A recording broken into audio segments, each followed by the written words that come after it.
May I speak in the name of God, Father, Son, and Holy Spirit. Amen. Amen. Here's a poser for you. What do a tomato, a Jaffa cake, and Nicodemus, as portrayed in the 3rd chapter of John's Gospel, all have in common with each other? Well, let's go through them one by one. There's an age-old question about tomatoes. Are they a fruit or a vegetable? And the answer is sort of both. Botanically speaking, they're a fruit because they form from a flower and contain seeds. In cooking, however, they are generally used as a vegetable, so they don't sit entirely comfortably in either of the two available categories. There's an age-old question about Jaffa cakes too, which is, are they a cake or a biscuit? Before we address this issue, we first need to make sure we know what the difference between a cake and a biscuit is. Do you know? It's all to do with what happens when they go stale, because a cake goes hard and a biscuit goes soft. Now, in 1991, Customs and Excise decided they wanted to reclassify the Jaffa cake as a biscuit. Now, there were financial implications to this because VAT is levied on chocolate biscuits as a luxury item. So, McVitie's went out of their way to try and prove that Jaffa cakes are not chocolate biscuits, but cakes. They did so by demonstrating in front of a VAT review board that Jaffa cakes went hard when they were stale. And they also cooked a great big 12-inch one to show that it really was a cake that they had baked. The VAT board agreed, and so McVitie's got away without having to pay VAT. I think they were quite lucky though, because Jaffa cakes are packaged like biscuits, eaten like biscuits, and kept in a biscuit tin, as well as being biscuit-shaped and biscuit-sized. So they are the tomato of cakes, or biscuits.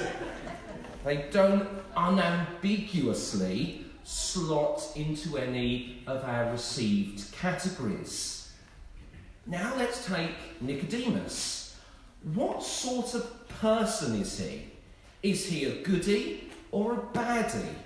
Are we meant to praise him and admire him? Or is he there to be criticised? Or maybe a little bit of both? The opening of John chapter 3 tells us he's a Pharisee and also a member of the Jewish ruling council. The Pharisees were a social movement and a school of thought in Jesus' day. They resisted what they saw as the contamination of Jewish culture and traditions by the Greeks, and did this through a strict observance of the traditional and written law. In the Gospels, the Pharisees are generally Jesus' enemies. In fact, the word itself has come to connote more than anything self-righteousness and hypocrisy.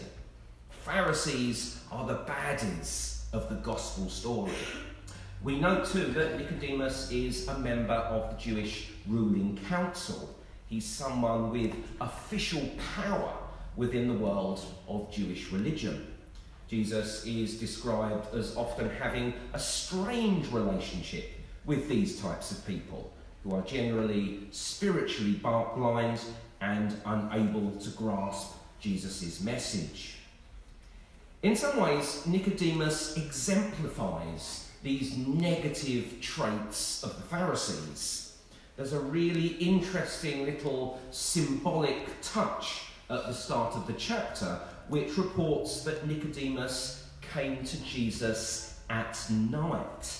Now, the Gospel of John makes a massive deal out of images of light and darkness. They're spiritually charged images. The light is associated with faith, salvation, and God's love, and the darkness with evil, ignorance, and spiritual presumption. If Nicodemus comes to Jesus at night, then he is a creature of the darkness. He belongs to a world from which God is absent and which stands in opposition, often defiant opposition, to Jesus' light. As Jesus himself says at the end of this passage, light has come into the world, but people love darkness instead of light because their deeds were evil. Given this, we're not surprised to see Nicodemus demonstrate spiritual blindness and a lack of understanding. Nicodemus doesn't actually say that much in this passage.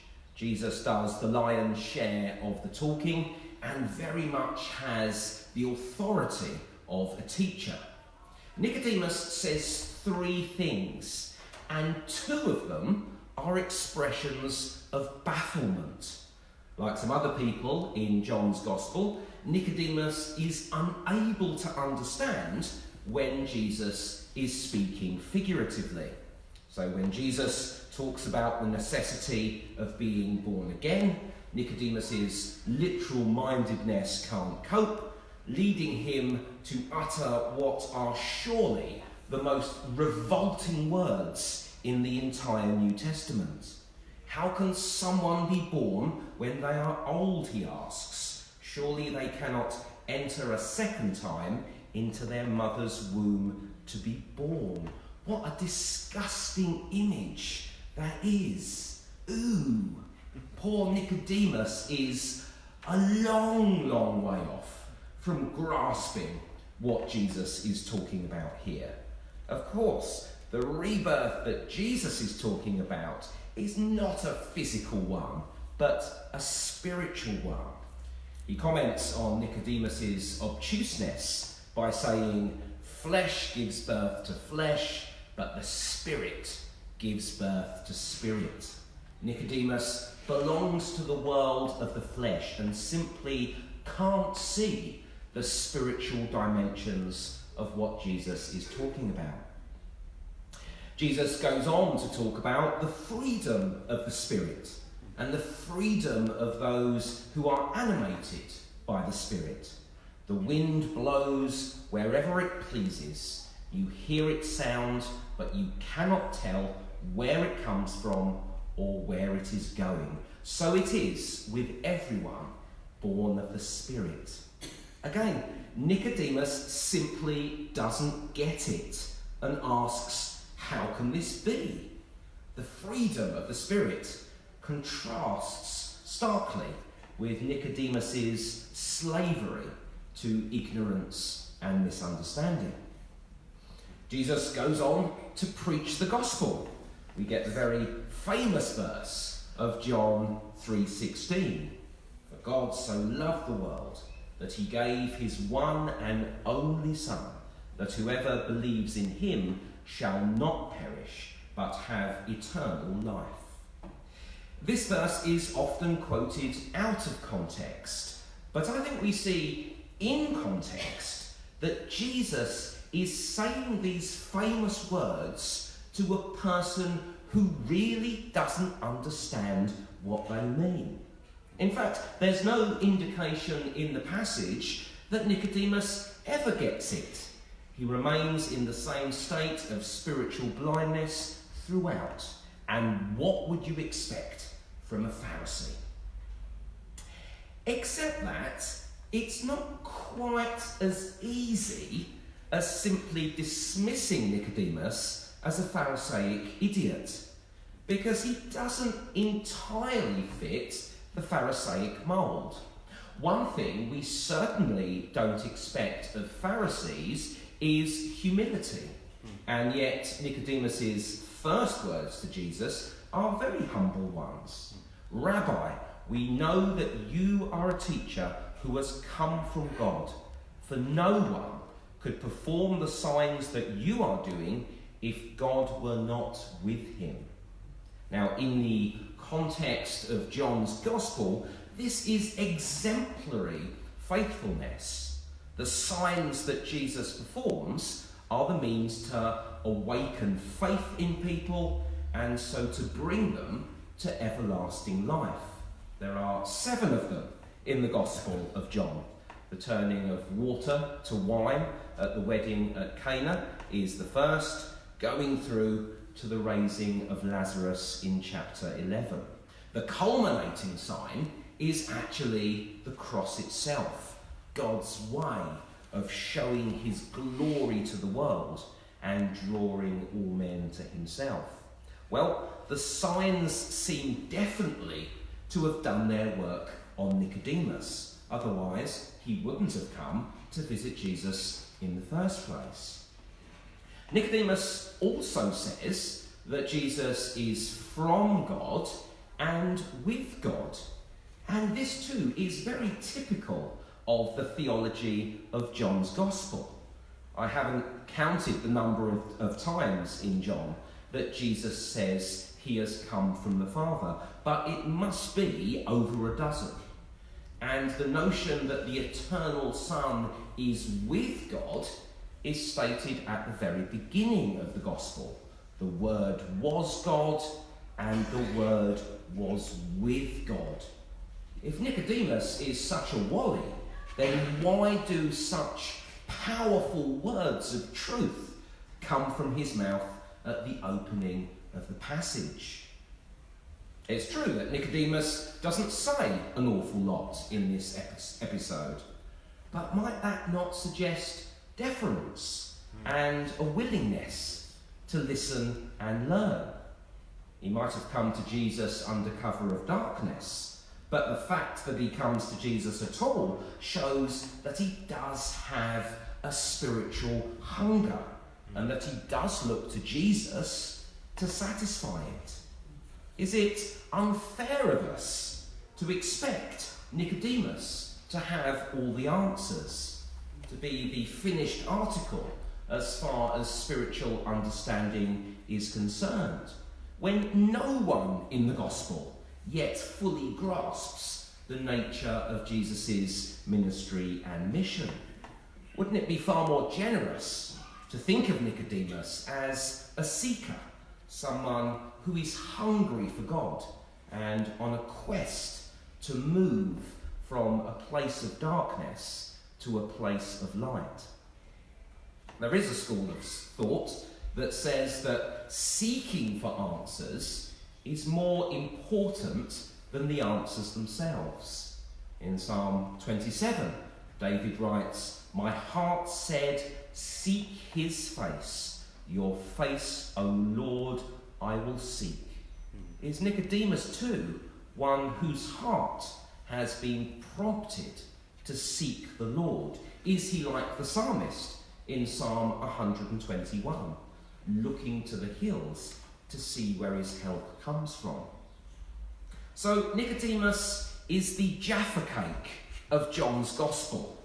On the one hand, he's a spiritually blind Pharisee who belongs to the darkness and fails to understand Jesus' teaching. On the other, he's a faithful seeker who doesn't have all the answers, but recognises and submits to Jesus' authority. He is neither cake nor biscuit. He is an ambiguous figure whom we can't classify in a nice, neat way. And yet, Jesus meets with him. Jesus teaches and guides him. Jesus spends a fair bit of time and effort with him.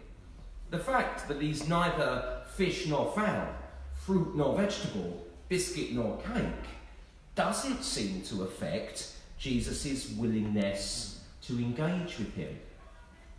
So who are the Nicodemuses of our own world? We tend to think people are either Christian or non-Christian. But what about the people who don't come to church or read the Bible or quite believe the right things, and yet are hungry for the truth and for spiritual fulfillment. In my job, I come across people like this quite regularly, and I'm tempted to say that Jesus is more on their case and working in their hearts more intensely than in regular, faithful, church-going Christians. So maybe actually it's a bit more complicated than simply saying we as Christians have the light and we shine that light in a dark world, that we are citizens of the kingdom and those beyond the church are outside the kingdom. We should certainly be very wary of dismissing the spiritual lives of people who aren't Christian, because it may just be that they are on a journey that Jesus is taking very seriously and engaging with patiently. There might even be a lot we can learn from these non-Christian or pre-Christian people about how God prompts us and is with us in our seeking. And do we all here at church really fit the Christian mould so very neatly? I reckon if you got the Spanish Inquisition up here, you would find there were lots of us who had all sorts of strange heretical ideas, myself included. Maybe we are a church of Jaffa cakes and misfits. And that's okay too, because Jesus, the good teacher, understands where we're coming from and is happy to take his time dealing with us and leading us to the light of his truth. So where in our life are there patches of darkness, ignorance or misunderstanding where we need Jesus' patient instruction? Where do we need to listen to him, and what might he be saying to us? Lord, help us all. May he give us eyes to see and ears to hear, and may we be led on to feast on the cakes and the biscuits of his great love. Amen. Amen.